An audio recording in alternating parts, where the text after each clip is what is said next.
সব ফুরিয়ে যাক, নিজে বিশ্বাস করি এটা। সেই জন্য এখানে যারা পড়তে আসবেন, যেসব বাচ্চারা, যারা পড়াবেন এবং যারা নিজের সন্তানদের পড়তে পাঠাবেন এসপিএস মডার্ন একাডেমিতে, তারা সবাই একটা জিনিস মাথায় রাখবেন, আপনার সন্তান বা আপনাদের ছাত্রছাত্রীরা আর যাই হোক না কেন ভালোবাসতে যেন ভুলে না যায়, কোনো স্বার্থপরতা যেন তাদের গ্রাস না করে। আমাদের চারপাশের পৃথিবীটা খুব স্বার্থপর হয়ে যাচ্ছে, খুব সংকীর্ণ হয়ে যাচ্ছে, খুব পঙ্কিল হয়ে যাচ্ছে। আমরা জানি না আমাদের পরের জেনারেশন, তারপরের জেনারেশনের ভবিষ্যৎ কী। সেই রকম একটা জায়গায় দাঁড়িয়ে এইরকম একটা প্রয়াস, এইরকম একটা উদ্যোগ যেনারা নিয়েছেন, তার জন্য হ্যাটস অফ। আমি এসপিএস মডার্ন একাডেমির সঙ্গে কিচ্ছু হওয়ার দরকার নেই। জীবন তোমাদের জন্য কোথায় কি রেখেছে তোমরা কিচ্ছু জানো না, শুধু এইটুকুটা জেনে রাখো, এইটুকুটা জেনে এইটা তোমরা মাথায় রেখো। আমার অনেক অনেক আশীর্বাদ রইল তোমাদের জন্য। আর যারা এদের অভিভাবক, ধন্যবাদ মানসী, অসম্ভব মূল্যবান বক্তব্য। একদমই ঠিক। পড়াশোনা শুধুমাত্র এই কারণে ইম্পর্টেন্ট নয় যে আমরা কতদূর এগোলাম, এই কারণে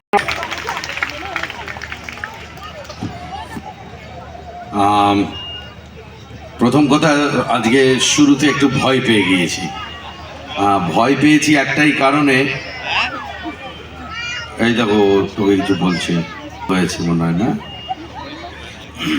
প্রথমে ভয় পেয়েছি একটাই কারণে, ওই সোফার ওখানে এসে ও যখন বললো না আমি এখানে এসে একটু বসবো, তো আমি ভাবলাম একে বিশ্বনাথ, তারপর মানুষই না, তারপরে কৌশিক, একটা কৌশিক কি করে ওর মধ্যে আমরা আঁটবো, তবে দেখুন যাবে চড় মারবে।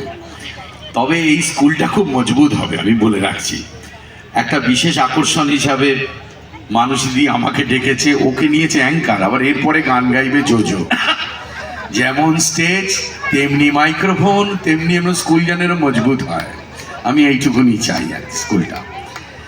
আপনারা বলছেন আপনাদের আটুরিয়ায় বাড়ি, মানুষদি আমাকে জানালো একটা অনুষ্ঠান আছে। কোথায়? যেহেতু মানুষদি আমাদের আসছি, তার কনসার্ন দিতে গেলাম, তখন বাদুড়িয়া থানার কথা বললাম। তখন আমি বললাম বেটা কোথায়? বাদুড়িয়া থানা তো আমার বাড়ি, আমি আরবেলিয়া, আপনারা আটুরিয়া, মানে নদীর এপার আর নদীর ওপার। আপনারা ভাবেন ওদিকটা সুন্দর, আমরা ভাবি এদিকটা সুন্দর। তো এই কাটিয়াহাট কথাটা হলে অনেকগুলো স্মৃতি একসঙ্গে চলে আসে। 94 সালে প্রথম কাটিয়াহাটে এসেছিলাম। পরীক্ষা ছিল মার্চ মাসে, মাধ্যমিক দিয়েছিলাম 94 সালে। বুঝতে পারছেন তো, 31 বছর আগে মাধ্যমিক দিয়েছিলাম। মানুষই যেমন 10-15 বছর আগে দিয়েছে। হ্যাঁ, আমি 31 বছর আগে মাধ্যমিক দিয়েছি। যায় না বলুন যে 46 বছর বয়স, দয়া করে না বলুন, বলবেন না তো। আর আমি তো মানুষের মতো বলতে পারবো না আমি সবাইকে ভালোবাসা দিতে এসেছি, কেন আমার বউ ওটা মেনে নেবে না। হ্যাঁ, এখানে অনেকেই আছে বিভিন্ন বয়সে, ইচ্ছা করে ভালোবাসা ছড়িয়ে দিই, কিন্তু ওই যে বাড়িতে বউ আছে, ও আমি যাতে ভালো থাকি ওর ভালো লাগে না। তো সেই কাটিহাটে বন্ধুর মামার বাড়ি এসেছিলাম। আমার ছোটবেলার বন্ধু গোপাল আর আমি দুজনে সাইকেল করে নদী টপকিয়ে মামার বাড়িতে বলেছিল চল মাংস ভাত খাওয়াবো। তো ওর মামার বাড়িতে এখানে এসেছিলাম কাটিয়াহাটে। ফিরে যাওয়ার পরে আমার বাবার কোনো একজন প্রিয় বন্ধু, যিনি আমার পৃথিবীর সব থেকে বড় শত্রু, তিনি আমার বাবার কানে তুলেছিলেন। ওদেরকে দেখলাম নদী টপকে কোথায় যাচ্ছে। রাত্রিবেলায় যে জিনিসটা দিয়ে আমাদের ঘর ঝাড়া হতো, ঝাঁটাটা দিয়ে আমার বাবাকে ভালো মতো আর কি শাসন টাসন তখন ছিল। এবং আমার পড়ার ঘরটা, ওদেরকে বলছি যে আজকাল হয় না যে আমরা কেউ কারোর কথা শুনি না, আমার একটা অদ্ভুতভাবে মানে খুব মেনে চলি, নমস্কার করে চলি তা নয়, কিন্তু কিছু একটা বললে মানি, কিন্তু যে এটা করো না, এটা খুব একটা ভালো ছিল না ব্যাপারটা। তো আজকে এখানে এসেছি আমরা মূলত উত্তর 24 পরগনা। অনেকে ভাবে মোটামুটি সুন্দরবনে বাঘের মুখে আমাদের বাস, কারণ আমাদের বাড়ি যখন বলি আরবেলিয়াটা কোথায় বুঝতে পারে না, মানে বাদুড়িয়া থানা, বাদুড়িয়াটা কোথায়, মানে বসিরহাট। বসিরহাট মানে লোকে ভাবে মোটামুটি সুন্দরবন শুরু হয়ে গেল। হ্যাঁ, ওখানে মানুষ কম বাঘ বেশি।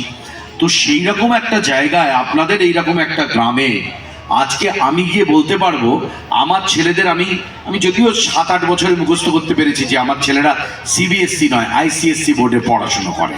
আমার মনে থাকে না, কারণ আমি তো কোন মধ্যশিক্ষা পর্ষদ, বুঝতে পেরেছেন? তো ওই জন্য আমার অতটা করে মুখস্থ হয়নি। আমার ওই যে বউ সব মনে রাখে, কারণ আমার হচ্ছে ইংরেজি চেঁচিয়ে মুখস্থ করে নিতে পারলে 35 উঠে যাবে টোটাল। এগ্রিগেটে উঠে গেলেই আমি বেঁচিয়ে গেলাম। আর ওটা মানুষই দিচ্ছিল অঙ্ক।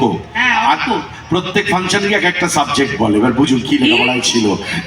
কোন একটা জায়গায় কি বললাম ইতিহাস, এখন বলছে অঙ্ক। কোনটায় ভালো ছিল কে জানে। যেমন আমি কোনোটাতেই ভালো ছিলাম না। আকাশ যখন আমার আঁকা মানে পরীক্ষা হয়েছিল, আমি গরু এঁকেছিলাম। স্যার বলেছিল তলায় লিখে দিলি না কেন, কুকুর হইতে সাবধান। কেন করছিস তুই?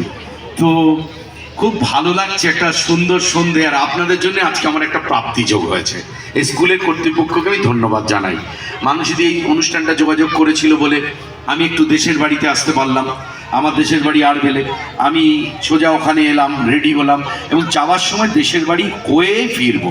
ওখানে রাত্রিবেলা একটু মায়ের সঙ্গে দেখা হবে, গল্প হবে, এই বন্ধুদের সাথে একটু বদমাইশি হবে। পড়াশুনো করে কিচ্ছু হয় না। এইটা আমি একবার আমার ছেলেদের বলেছিলাম, স্কুল থেকে ডেকে পাঠালো। আমার বউ বললো আমি এমন কোনো কাজ করিনি যার জন্য স্কুল থেকে আমার গার্জেন কল হবে, তোমাকেই যেতে হবে। তাতে ওদের দিদিমণির বললো হ্যাভ ইউ টোল্ড হিম যে পড়াশোনা করে কিচ্ছু হয় না? আমি কান ধরে দাঁড়ালাম, দিয়ে বললাম হ্যাঁ আমি বলেছি, আমি কান ধরছি, বলেছি, অন্যায় করেছি। আপনি বললো আপনি যে মোটিভেশন নিয়ে বলেছেন সেই মোটিভেশন কিন্তু ওরা এখনো পাইনি, সেটা আপনাকে মাথায় রাখতে হবে। আমি তবে একটা কথা আজকে বলে যাচ্ছি, ওই মোবাইলটা কিন্তু একদিনকে খেয়ে নেবে আপনার পরিবার এবং আপনার সন্তান। মারা একটুখানি কনসাস হয়ে যান। আমার মারা লেখাপড়া জানতো না, আপনার মাও জানতো না। আপনার মা আপনাকে কোনো ক্যারাটে ক্লাসে দুপুরবেলা ঘুম থেকে উঠে নিয়ে যায়নি, কিন্তু তবু দেখবেন আপনি একটা মিনিমাম লেখাপড়া করেছেন। আর এই সব থেকে সভ্যতা, শৃঙ্খলা, সংযম, এই যে নিলামে উঠছে না, কেউ একটা কিছু বললি ফেসবুক, ওখানে রান্না করলে ওই বুক, দরকার নেই। একটু আলাপ করিয়ে দেবেন আচার্য জগদীশচন্দ্র বসুর সঙ্গে, নজরুল ইসলামের সঙ্গে, সত্যজিৎ রায়ের সঙ্গে, একটুখানি গল্পের বইয়ের সঙ্গে একটু আলাপ করে দেবেন। বরঞ্চ বাংলা সিনেমা নিয়ে আমি অনেক ব্যস্ত ছিলাম, কারণ আমার বাবা দেখতো সারাক্ষণ।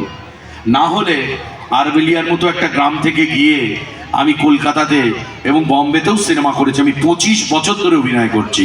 এটা মানুষদের সামনে বলাটা খুবই আমার অনেক সিনিয়র, অনেকটা জানে, অনেকটা থিয়েটারের ইতিহাস। মানুষদের মাকে ধরলে প্রায় আজ 60-70 বছরের ওদের লেগাসি বাংলা সিনেমার সঙ্গে। কিন্তু এটার একটাই কারণ, আমার বাবা মা কিছু জানতো না, কিন্তু উল্টো পাল্টাও কিছু করতো না। পাশের বাড়ির মেয়েটা কি করেছে সব ফেসবুকে জবাব দেওয়ার দরকার নেই। একটু নিজের মধ্যে থাকবেন, আপনি থাকলেই দেখবেন ও শুরু করে দেবে, ও প্র্যাকটিস করতে শুরু করে দেবে। অনেকটা জ্ঞানের কথা বললাম, নিজের বউকে তো বলতে পারি না, তাই লোকের বউদের বললাম আর কি। নিজের বউকে সামনে কথা বলা খুব মুশকিল। খুব ভালো লাগলো, একটা উপহার কামনা করি শিক্ষা আসুক। শিক্ষার সঙ্গে আরও সুন্দর সুন্দর বিষয় আছে। খেলাধুলো ভীষণ ভালো রাখে, হ্যাঁ খুব ভালো রাখে। একটুখানি মাথা দিতে হবে। কত সুন্দর একটা মানুষ তার চর্চা করতে করতে একটা সময় বাদে গিয়ে সেটাকে পায়।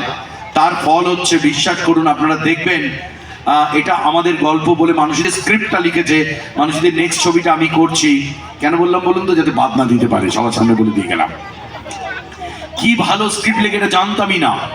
তো একটা জিনিসের সাথে লেগে থাকা, কিছু একটা জিনিস, সেটা রান্না, সেটা ঘর গোছানো, সেটা পড়াশুনো, সেটা গান, সেটা ইতিহাসকে জানা, সেটা সংস্কৃতির সঙ্গে থাকা, সেটা দেবদুলাল বন্দ্যোপাধ্যায়কে, সেটা তরুণ চক্রবর্তীকে ছিলেন, দেবরাজ রায় কিরকম খবর পড়তেন। সন্তানদের বলবেন বাংলাটাকে বাঁচাবেন। আমরা খুব বড় জাতি, সারা পৃথিবীতে এত বড় জাতি নেই। আমি পৃথিবীর 16টা দেশে গিয়ে বুঝেছি, তার মধ্যে ওকে বড় করতে চাইলে আপনার ফেসবুকের জবাব বড় করবে না, ওর লেখাপড়া ওকে বড় করবে। আর কথা বাড়াবো না, ভালো থাকুন, সবার ভালো হোক। Thank you very much. না, থ্যাংক ইউ ভেরি মাচ বলে চলবে না বিশ্বনাথ। না, একটা মানে ভয় পাচ্ছ কেন, ওরকম কিছু না। সবাই জানে তুমি হাসাও, সবাই সেটা জানে।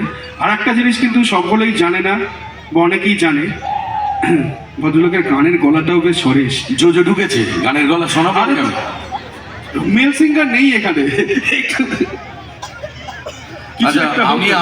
আমার হচ্ছে যে আমারও খুব খারাপ লাগে কেউ যদি গানের কথা না বলে, অনেকটা কিরকম বলুন তো, পাকা দেখার মতো।